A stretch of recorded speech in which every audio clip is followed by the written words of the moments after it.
we are going to tell you about modern India. Something really remarkable about modern India is its diversity. 1.2 billion people live in India, so there's bound to be some diversity and contrasts.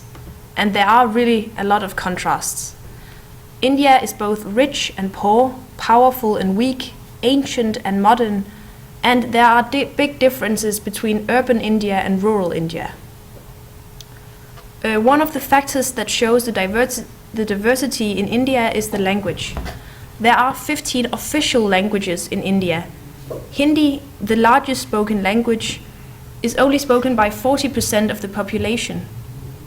There are also 300 minor languages and 3,000 dialects. So therefore, English is the common language in India and is used as an administrative language. Another factor of the diversity is the society. There are 4 principal social groupings called castes with thousands of subcategories. Another is religion. All major religions are represented in India, but it is dominantly Hindu. The depth of culture is also really big in India. India has 4,000 years of cultural and philosophical development with influences such as Hindu, Buddhism, Islam, Christianity, Sikh, and other influences that have left deep imprints on the culture and society. So this cultural background is really contrasting modern India, but it is a part of it as well. So the diversity and contrasts in spite of this, India has grown and continues to grow as one country. Democracy.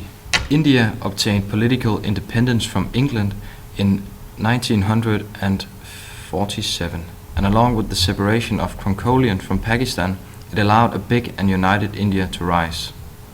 In 1947, India became independent and therefore got their first prime minister, named Jawaharlal Nehru.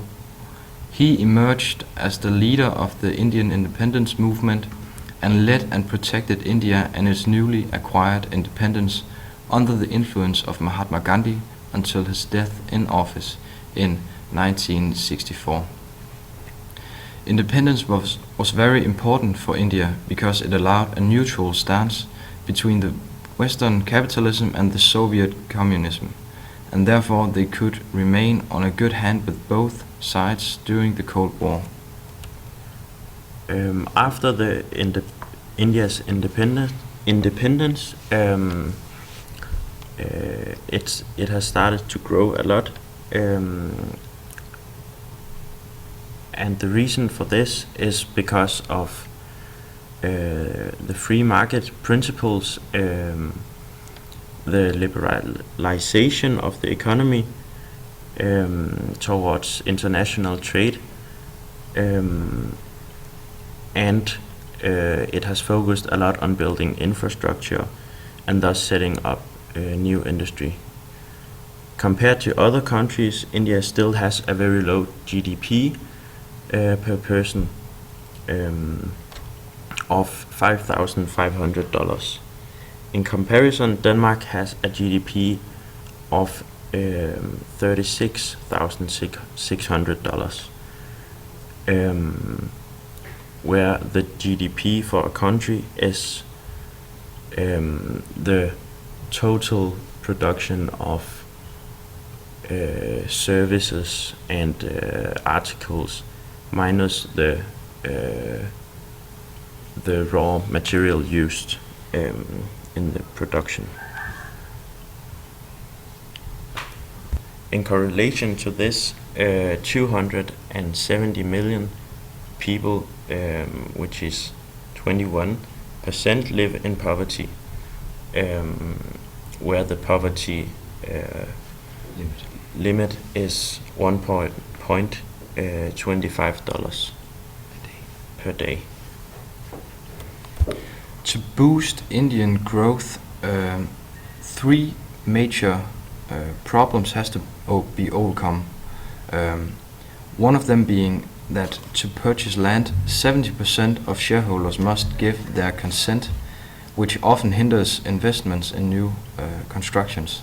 because it's simply too hard to purchase any land. The second is power shortages. 5 hours a week, an average factory will lay dark. Because of monopolies in the coal industry, it is hard to change this fact. Last but not least, legislation. Most of the legislation valid for factories date back to the 40s. One law provides for the number and type of spittoons in a factory.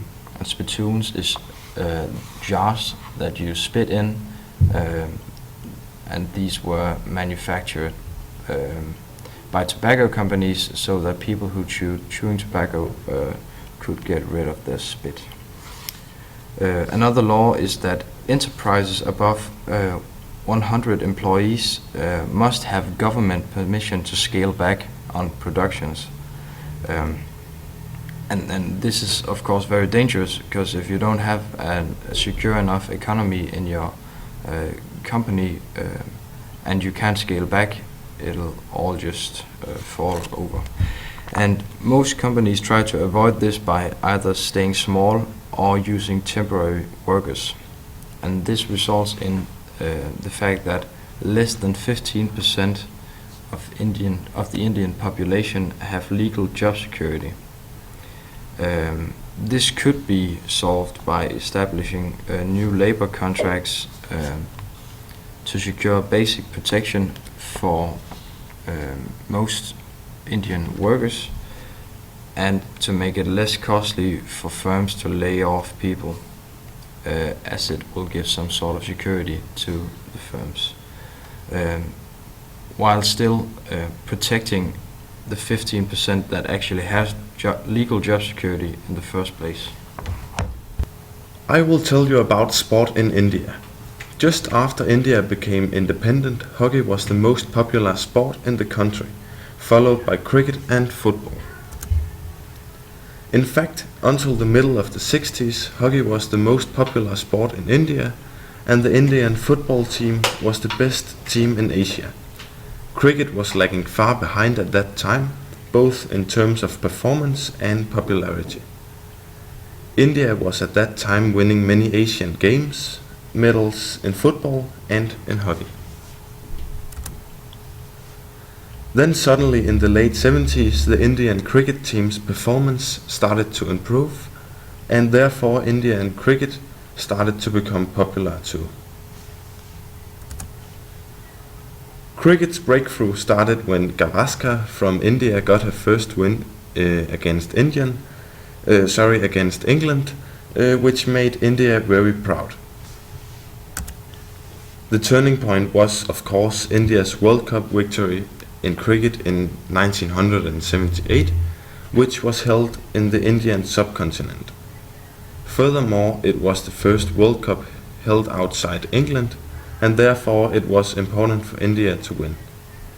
India was absolutely the favorite in the tournament, and cricket has been the most popular sport in India ever since.